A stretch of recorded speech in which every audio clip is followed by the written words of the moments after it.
Hi, everybody, and welcome back. It's time to stay right here at Harrah's Chester. Sunday's 11th race was a contentious heat. It was a $50,000 claimer, and Mikey Rooney and Armbro Acquire were the co-favorites at 5-2. It's Just a Beginning was the 3-1 third choice. Here's James with the call. Morley, Lucky Better, and PH Jackpot all left from the outside, and It's Just a Beginning shows a flash of speed at the cones. Morley is driven up to secure the front position as they enter the first turn. It's Morley by a length and a half. Lucky Better ducks into the pocket. PH Jackpot is just off that pair in third. Then comes It's Just a Beginning, followed by Mikey Rooney. A length and 3/4 to Armbro Acquire. Fox Valley Armor is second from last, and the trailer is Broadway Jake. They're single file through an opening quarter of 27 3/5 seconds. They come past us for the first time, and it's Morley, a length and a half in front of Lucky Better in the red shadow roll. PH Jackpot is stalking this pair from third, followed by It's Just a Beginning. Mikey Rooney continues from mid-division. He's off the cones, and Armbro Acquire is out to follow that one. Broadway Jake shoots the gap into the bridge turn, and Fox Valley Armor is last from fourth over, 9 lengths off leader Morley. Through the bridge turn, Morley leads still a length and a half from Lucky Better, who drafts along in the pocket spot. It's Just a Beginning has drawn within 2.5 of the lead from first over. They're halfway home in 57 seconds even. Up the backstretch, it's Morley, who continues to lead by a length and a half. It's Just a Beginning will offer a first over challenge. Lucky Better is boxed in. Mikey Rooney is second over, 2.5 from the front. No room for PH Jackpot. Broadway Jake is also pinned down at the cones. Armbro Acquire has 4 lengths to make up from third over at excess cover for trailer Fox Valley Armor. 3/4 and 125 even. 5 lengths covers the field midway around the far turn, and it's Morley by just ahead. It's Just a Beginning as a closer second. Mikey Rooney gets his cue. He's 3 wide approaching the top of the stretch. Lucky Better is in behind a crowd, and out widest of all is Armbro Acquire. Just over 150 to go, and Morley is under siege. Mikey Rooney under moderate urging. It's Just a Beginning between horses. Widest of all is Armbro Acquire. Mikey Rooney in the final strides. Mikey Rooney hangs on from Armbro Acquire. 1, 2, very 3 tight. in the exact order. Ba-boom, ba-boom, ba-boom, piece of cake. Nobody got rich, but it was a formful heat. The try wasn't bad either, 65-60, which isn't bad for like 1, 2, 3, right? Oh, absolutely. And the Super was worth 172.80 and very hittable as the chalk ran fourth. So it was 1, 2, 3, 4 in that order, which is not too bad. Right, right. I'd rather say I'd rather have a short price than a long face. Is that? That's a good one. Yeah, I like okay. that. That's good. Want to make sure I got that right. Okay. And we got a chance to talk to the race winner, the winning driver, Tim Tetrick, who this year is leading everyone in money earned over $17 million. And even with the old math, it's a lot of money. So tell me about the race. You just got him at the wire. Mikey Rooney, you know, he raced real well. He's been getting real close, and this week he finally got the job done. He got a good trip, and you know, he got to the wire first. You have surgery coming up. Tell me some details. When it's going to happen, what kind of surgery?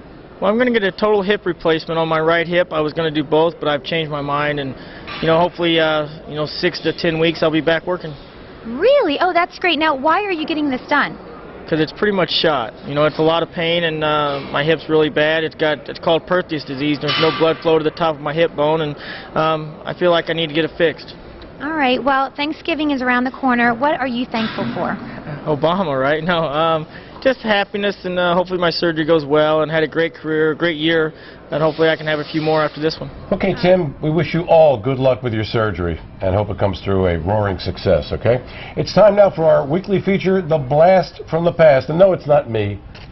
It's just an old race as opposed to an old host. And here it is. At Roosevelt Raceway, it's the greatest crowd ever for a harness race. Nearly 55,000 for the second International Trot. Tornesi spurts to an early lead.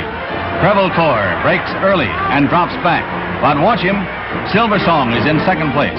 Durban Chief of New Zealand third in this mile-and-a-quarter event. Trotters from many lands with $50,000 prize money waiting the winner. Italy's Tornesi holds the early lead.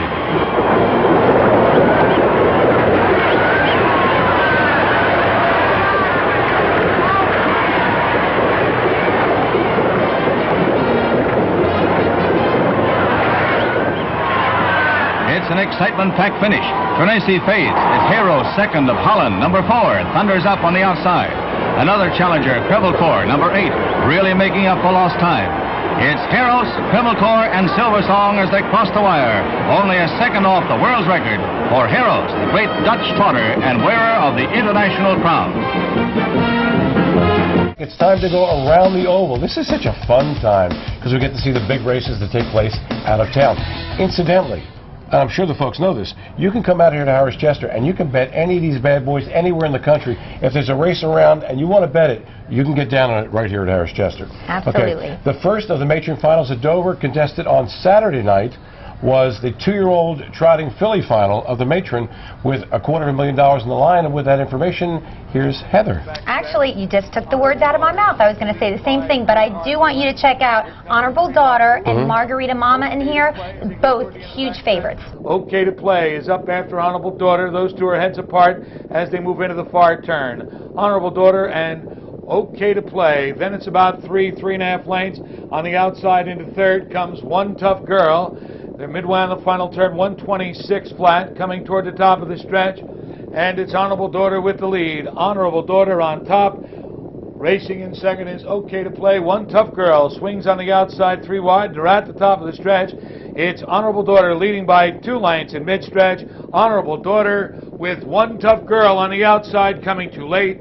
Honorable Daughter wins it. Honorable Daughter wins in 1:55.1 by 2 lengths. That's a world record for her division on a 5/8 mile track. And she does it with Hall of Famer John Campbell. And she's trained by Hall of Famer Ray Remen. And just, you know, they made it look easy. And now we go to the matron final for 2-year-old colts and gelding trotters. And Heather's got that. Yes, we've got a purse here of $246,000, big bucks.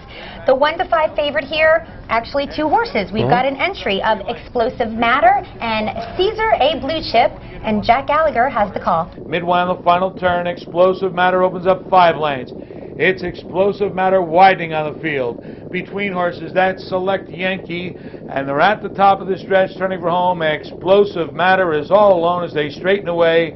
It's Explosive Matter by 5 or 6 coming through the stretch.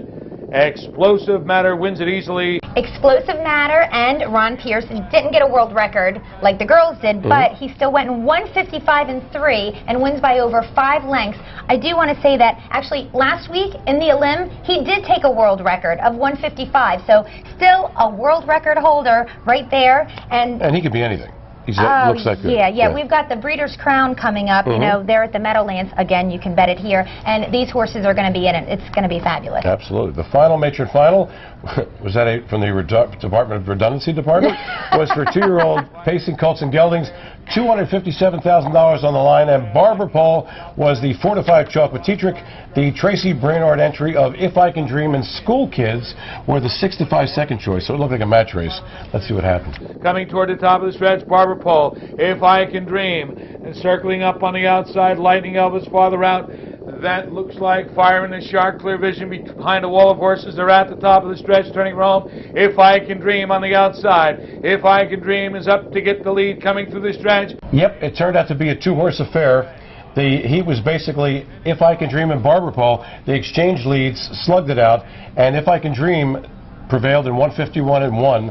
Just 2/5 of a second off the world record that he had set a week before. You believe horses go 150 at Dover at this time of year? I know. Unbelievable. It's hard to believe. Barbara Pole was second, and entry mate School Kids came from way back to finish third. And that's it, darling. We are out of time. So okay, darling. For Heather Moffett, I love when you call me darling. For Heather Moffett, I'm Steve Ross, reminding you the next best thing to betting and winning is betting and losing. Till next week. Bye-bye.